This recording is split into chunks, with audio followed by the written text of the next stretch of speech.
The Super Saiyan lineage kinda sucks. Now let me start off by saying that I acknowledge the aura Super Saiyan has in today's society. It is certainly iconic and deserves its respect. That's why I say respectfully that a large majority of the Super Saiyan transformations in the Dragon Ball story are booty butt cheeks. Some are worse than others and some may actually be great in the context of the story, but there are a handful of transformations that I can deal without. Super Saiyan 1 is one of the few transformations that I can tolerate. Its iconicism alone merits me giving the credit it deserves in both advancing the plot of Dragon Ball, but in pop culture in general. There are many reasons why Super Saiyan is highly regarded in the context of the story, from the build up that Vegeta was letting on in the Namek saga, to seeing how visceral the transformation sequence was when Goku transformed for the first time. It led down a path wanting future Saiyans to achieve the form to show off the results of their hard work they endured, such as Gohan and Vegeta. Seeing future Trunks turn Super Saiyan was a treat as well, as seeing this new guy best Frieza single-handedly gives credence to the stature of Super Saiyan. Seeing Vegeta turn Super Saiyan was great to see as well, as it helps Vegeta retain his arrogant pride, which helps in progressing the story. Speaking of which, his fight against Android 18 ruled out the fact that Super Saiyans are invincible and that there is still work to be done to perfect the form, which is where the grades 2, 3, and 4 come into play. It was interesting to see those forms in action as well for the lead up of Super Saiyan 2, so they deserve a mention here as well. All in all, Super Saiyan 1 is a transformation I'll happily give praise for, as it being one of the only ones I do so far. This may be an unpopular opinion, but Super Saiyan 2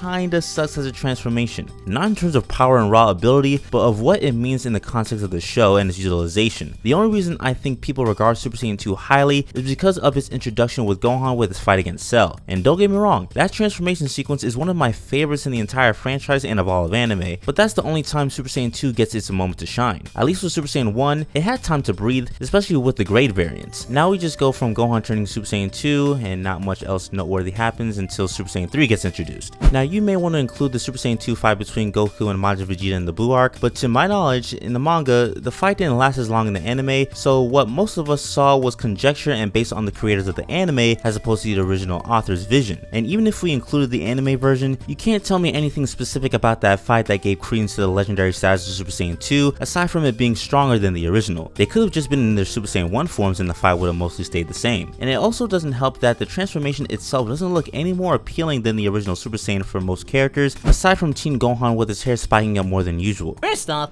we got good old Super Saiyan. Everyone knows this one. Wait, you seriously just put super at the beginning of it? That's kind of lazy if you ask me. And this Oh, okay, yeah, just cut me off. is a Super Duper Saiyan. You don't look... I mean, is there a difference? I literally cannot tell. There's little zappy zaps. See?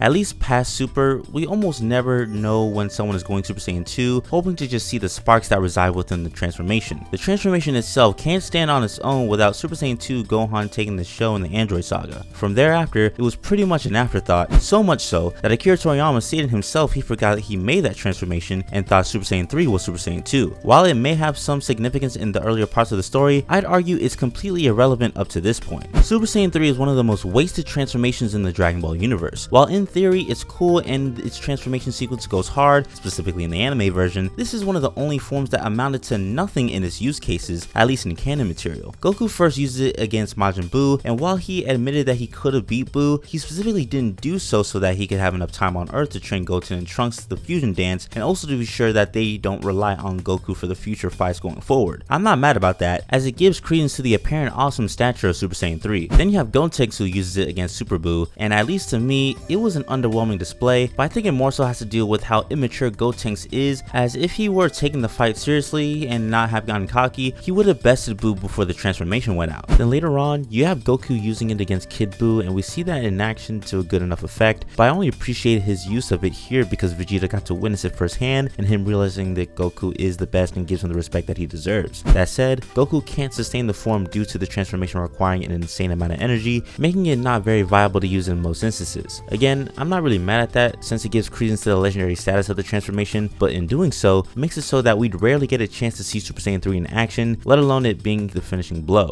Not including the movies of course, where in Wrath of the Dragon, he was able to pull off the Dragon Fist with Super Saiyan 3 and it looked awesome. Aside from that, Super Saiyan 3 didn't achieve a full win, making it a useless transformation in the grand scheme of things. Now I'm not sure if this would be a controversial take, but I actually like Super Saiyan 4, and in my opinion, it ranks above 2 and 3 in being the best transformation. Conceptually speaking, the lore behind behind Super Saiyan 4 is great, basically being the power of the great ape combined into the Super Saiyan form. It also helps that the design for the transformation is sick and is probably my favorite out of all the ones that were shown so far. Unique in bringing the ape form to life, this truly feels like what a Super Saiyan was supposed to be, aside it being just a hair color change. This looks like the peak form of a Saiyan. My only real gripe with this transformation is that it isn't in any canon material for the franchise, making this form technically obsolete. That said, it still made an impact on the Dragon Ball community, with many posting videos about the lore, its hopeful connection to Dragon Ball Super, and even saying that Broly would eventually become one. It's all crazy in a good way. In terms of feats, it was used to bring down Baby and enlarge some of the Shadow Dragons, and you can't tell me that Super Saiyan 4 Gogeta isn't a sick looking transformation, especially when looking at Blue for example. Super Saiyan 4 ranks highly for me and I wouldn't have it any other way. Now we're getting into Super territory, and fair warning, I'm gonna have a little positive things to say. Before that though, if you haven't already, be sure to hit the like button for this video since you made it this far,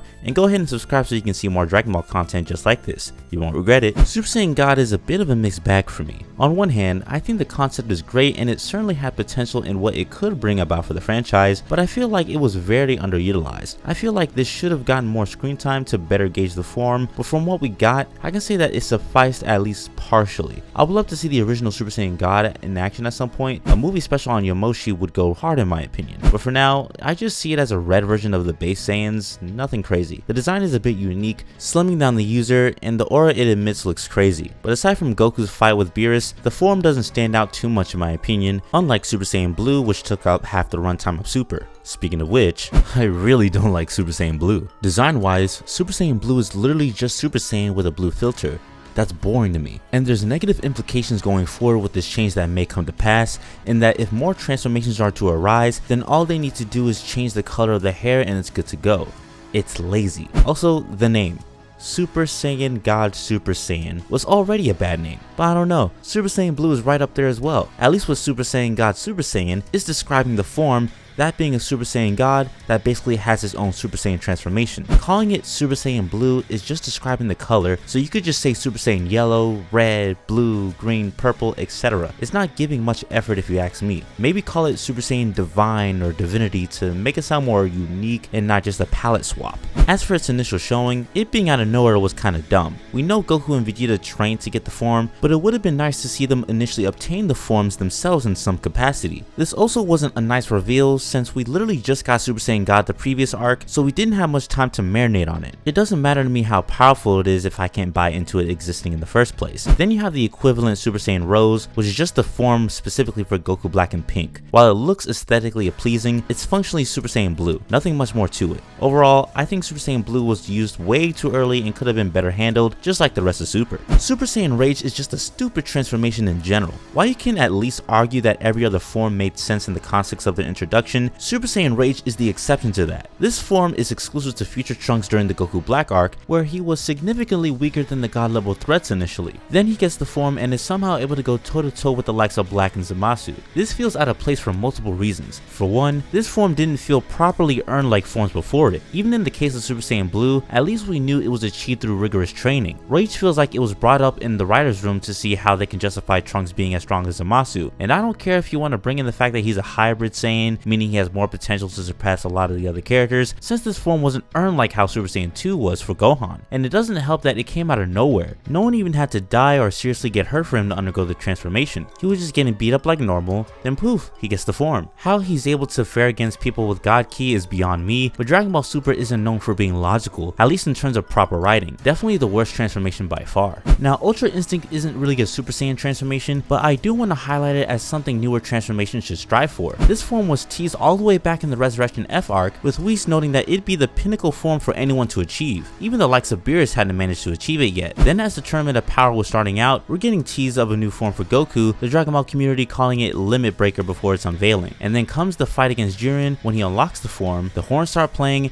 and we're all hyped to see what happens next. And it did not disappoint. Exuberating powers like never before, Goku was able to show out against the Pride Troopers and managed to go toe to toe with Jiren. Later used the form again to better effect against Kefla, and Su later upgraded the form with the perfected form of Ultra Instinct. I personally didn't care for the white hair, as this gave me the impression of a color swap of Super Saiyan again, and I really do like the original design of Ultra Instinct, but I personally grown accustomed to it. This, to me, is how you should build up a transformation in Dragon Ball. It's not just randomly shoved down our throats, and was a pleasant occurrence to witness. Now I can't speak for how well the form performs in the manga, since I haven't caught up to it yet, but since I'm not seeing much discourse about Ultra Instinct in general, it's safe to say that this is the transformation most people prefer in Dragon Ball Super. I just hope they don't add Super Saiyan on top of it and ruin the whole thing. All in all, I understand the legacy of Super Saiyan and I respect it as a whole, and while I don't consider most of these transformations bad, I can still pinpoint flaws within each to give an objective point of view. I know a lot of memories can be attached to these transformations, but we have to peel back some of the layers to see if they deserve the respect that they do. Which brings me to my next question. What is your favorite and least favorite Super Saiyan transformation in Dragon Ball? Did you agree with the points I made about each transformation in this video? I'd love to get y'all's thoughts, so let me know in the comment section below. And if you want to see more videos like this, click the card you see here, which will take you to my video on why Goku is not a hero, at least to a certain extent.